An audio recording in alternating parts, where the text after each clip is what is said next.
안녕하세요. 동남아TV 이조입니다. 오늘은 인트로 화면 없이 바로 본론으로 들어가 보도록 하겠습니다. 요즘 코로나19 관련한 뉴스들이 조금 뜸해졌는데요. 제가 지금 지내고 있는 태국에는 코로나19 확진자 수가 두 자릿수로 좀 떨어져서 한국하고 상당히 비슷한 증가 추세를 보이고 있습니다. 그런데 이 동남아 국가들 중에 태국같이 약간 컨트롤 되는 것 같은 느낌 있는 나라들이 있는가 하면은 확진자 수가 폭발적인 증가세를 보이고 있는 국가들도 있습니다. 어떤 나라들이 좀 진정세를 보이고 어떤 나라들이 좀 문제인지 이런 것들을 좀 알아보고자 동남아 국가연합 아세안이라고 부르죠. 아세안의 코로나 관련 통계 보고서를 좀 공유해 드리고자 합니다. 아세안의 공식 웹사이트에 보면 코로나19 이런 보고서 현황이 이렇게 계속 업데이트가 되고 있습니다. 이 보고서를 추려서 제가 여러분께 공유를 해드리도록 하겠습니다. 아세안 지역에서의 코로나19에 대한 국제 비교 보고서입니다. 4월 17일 날 기준으로 발간이 된 겁니다. 본론 보시겠습니다. 자, 이 아세안 10개국이 이렇게 다 들어가 있고요. 사실 이 아세안에서 발간한 보고서는 전 세계 국가들을 다 대상으로 하는데 일단 우리가 필요로 하는 건 아세안이니까 아세안 동남아 국가들만 추려봤습니다. 대부분 1월 달에 많이 발생을 했고요. 인도네시아나 브루나이, 미얀마, 라오스 같은 경우에 3월에 이렇게 발생을 했습니다. 좀 느린 편이죠. 가장 확진자 수가 많은 국가는 필리핀과 인도네시아인데요.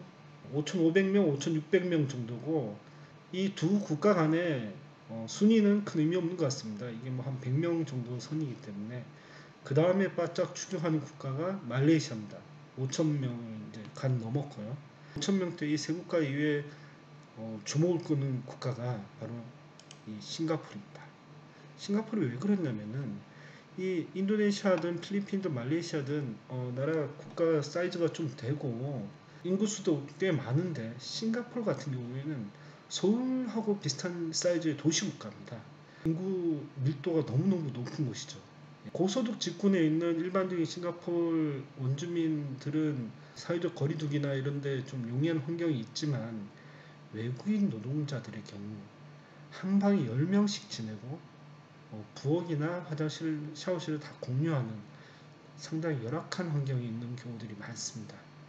그래서 이 외국인 노무 인력들을 중심으로 상당히 코로나19 전염 환경이 취약하다라는 소식들이 많이 들리고 있습니다. 일례로 3월 달까지만 해도 한 싱가포르의 코로나19 확진자 수가 상당히 적었는데요. 지금 폭발적으로 증가를 하고 있습니다. 인구 1000명당 확진자 수 압도적인 높은 수준을 보입니다.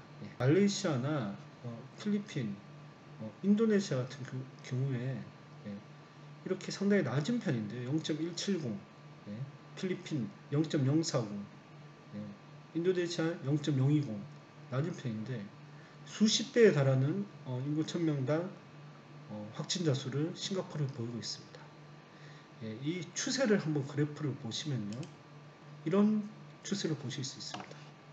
우선 베트남, 브루나이, 캄보디아, 미얀마, 라오스 같은 경우에는 상당히 확진자 수 낮은 편이죠. 이걸 어떻게 해석해야 될지 모르겠는데 특히 저는 베트남이 약간 갸우뚱합니다. 인구 1억에 육박하는 국가고 베트남도 분명히 상당히 외국인의 유출입이 꽤나 있었던 걸로 기억을 하는데 어떻게 이렇게 숫자 낮은지 일단 베트남은 논외로 두도록 하겠습니다. 요 위에 있는 태국, 싱가포르, 말레이시아, 인도네시아, 필리핀을 중점적으로 보도록 하겠습니다. 같은 경우에 3월 16일 날 필리핀 수도 마닐라에 있는 루존 섬을 아예 봉쇄를 해버렸습니다. 국내 이동도 못하고 상당히 고강도의 봉쇄 정책을 하고 있고 그것도 아직도 계속 연장되면서 이어지고 있는 중입니다. 말레이시아도 3월 18일 무렵부터 고강도 이동 제한 조치를 발령을 시켜서 아직도 계속 진행 중입니다. 이 이동 제한 조치는 아주 기초적인 식료품 구매나 의료기관에 가는 것 이외에는 다니는 것 자체를 아예 막아버리는 그런 고강도 조치입니다. 예. 뭐 외국인의 입국 뭐 이런 거는 물론이죠. 예. 싱가포르이 이제 그 창의공항, 세계 최고의 공항을 가지고 있는 허브 국가라 외국인들의 유출입에 대해서 상당히 취약합니다. 그래서 23일부터 비행기를 타고 경유하거나 입국하는 걸 막기 시작했습니다. 그 이후에 태국은 3월 26일에 비상사태를 발령을 했습니다. 비상사태를 발령하면서 상당히 여러 가지 조치들을 했는데요. 식당과 술집, 스포츠 시설 등 한 30여 개 가까운 업종들을 폐쇄 조치를 했습니다. 식당의 경우 물론 그 포장이나 배달은 되지만 식당에 여러 명이 앉아서 밥을 먹거나 하는 것 자체를 막아버린 그런 상황이고, 태국의 가장 큰 명절인 송클란 연휴가 있었습니다. 그 연휴를 취소를 하고 평일로 변경을 했습니다. 그래서 명절이라고 시골에 고향을 가거나 친척 방문을 하거나 파티를 하는 등을 엄격히 금지를 했습니다. 태국이 다른 싱가포르나 말레이시아, 필리핀 등과 달리 이동 자체는 상대적으로 자유로운 편입니다. 다만 야간 통행 금지를 해놔서 밤 10시부터 새벽 5시까지는 통행이 어렵다는 점 이외에는 사회적인 활동 자체는 상대적으로 자유로운 편입니다. 그리고 싱가포르이 4월에 들면서 급속도로 확진자 수가 증가를 합니다. 몇 가지 원인이 있다고 얘기를 많이 하는데요. 첫 번째는 3월 22일, 3일 요때쯤에 싱가포르이 개학을 합니다. 개학을 해서 개학을 안 하는 게 좋지 않냐라는 말도 많았는데 개학을 하고 한 보름이 지난 요 시기부터 폭발적으로 확진자가 증가를 합니다. 그리고 아까 말씀드렸던 외국인 노동자들의 집단 숙소를 중심으로 상당히 많은 수의 확진자들이 나오기 시작합니다. 그리고 제가 2월 말에 싱가포르에 갔었는데요. 싱가포르이 하나 아쉬웠던 점 중에 하나가 마스크를 너무 안 쓴다는 점이었습니다. 코로나19 발생 초기였던 1, 2월 달에 싱가포르이 코로나19를 확진자를 100명 안쪽으로 잘 관리를 하고 있었던 시기에 리센룸 총리가 이건 감기 비슷한 거니까 손 잘 씻으면 되고 마스크를 억지로 쓰고 다니는 그런 오바는 하지 마라 라는 식으로 발표를 한번 한 적이 있습니다. 그래서 제가 싱가포르를 방문했던 2월 말까지도 길에 마스크를 쓰고 다니는 사람이 채 5%가 안 됐던 것 같습니다.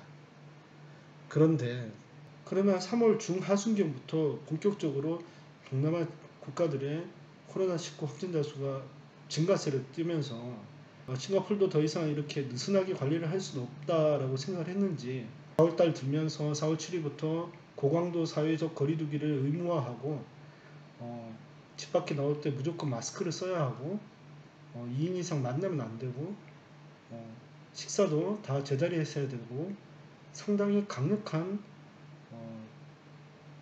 사회적 거리두기를 법적으로 강제하고 있습니다. 심지어 연인끼리 길에서 같이 걸어 다니도 안 된다는 그런 농담 같은 이야기들이 나오고 있는데요. 어디까지가 뭐 사회적 거리두기고 어디부터는 개인의 자유에 대한 제약인지 모르겠으나 통제가 상당히 효과가 있을 것 같긴 한데 이미 감염 경로를 판단할 수 없을 정도로 지역 감염이 너무 만연해 있는 게 아닌가라는 우려가 듭니다.